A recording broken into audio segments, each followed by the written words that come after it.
Hey there, Stacy Johnson here. I was reflecting on a conversation that happened this weekend. As I was getting in the car from a visit with a friend, the friend said, "I don't know how you do all the things you do." And then the door to the van closed, and Travis, my 7-year-old, said, "Mom, why don't you teach time management?" And I thought, why don't I teach time management? When I'm engaged with my health transformation clients in my private group, a lot of times the objection to success is, I didn't have time, or I don't have time. When I have conversations with potential clients and they decide not to partner, usually they say, I don't have time. So time is a big deal. And I think that for those who don't know me, this context may be useful. I joke that I'm the operations manager for a household of 3 small athletes. And I also work full-time. I have my health and fitness business. I volunteer for the American Heart Association. So I get being busy and not having time. Time is a valuable commodity, and I recently heard a speech where the speaker actually suggested that time was our number one asset, higher than health and wealth. So this time issue, it's big.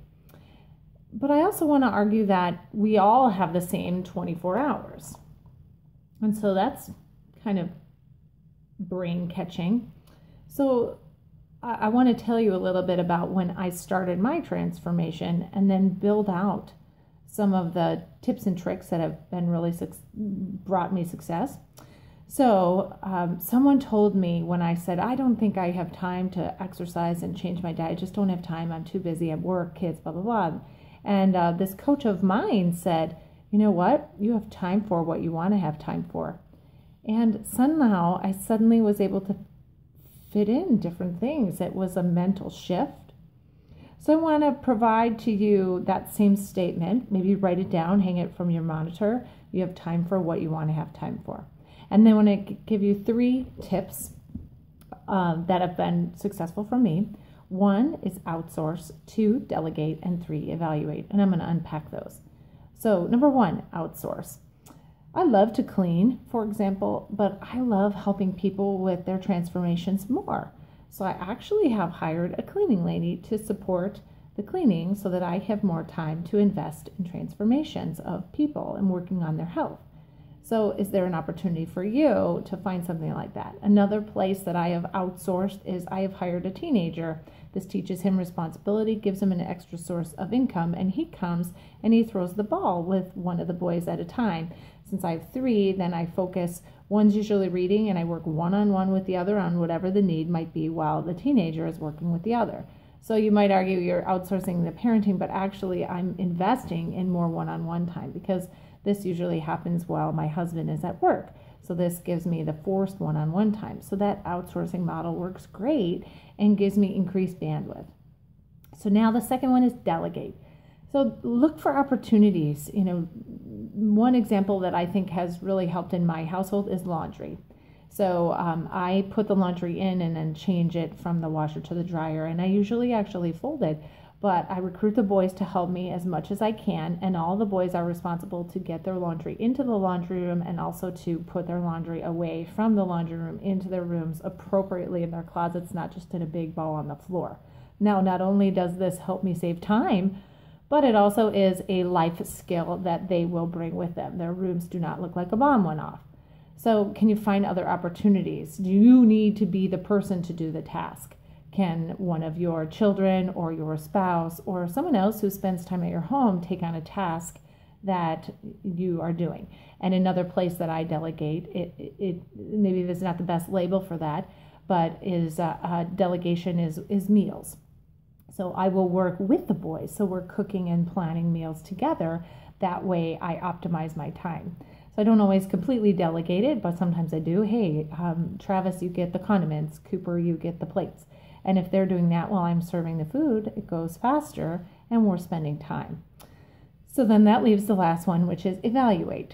You've heard a lot of success stories from people who lose weight talking about how they used a food journal, some sort of concept, maybe even an app where they wrote down all that they ate. I want to challenge you that if time is your biggest challenge, to do a food journal, but with your time. And I'll give you a couple examples of how I found success with this. When I did this time journal initially, I found that I was spending 30 minutes there and back. And so basically like 1 to 1.5 hours a day, dropping my kids off at daycare. Now this dates back to when Daniel was in school and the other two were at a daycare facility or a preschool, whatever you want to call it.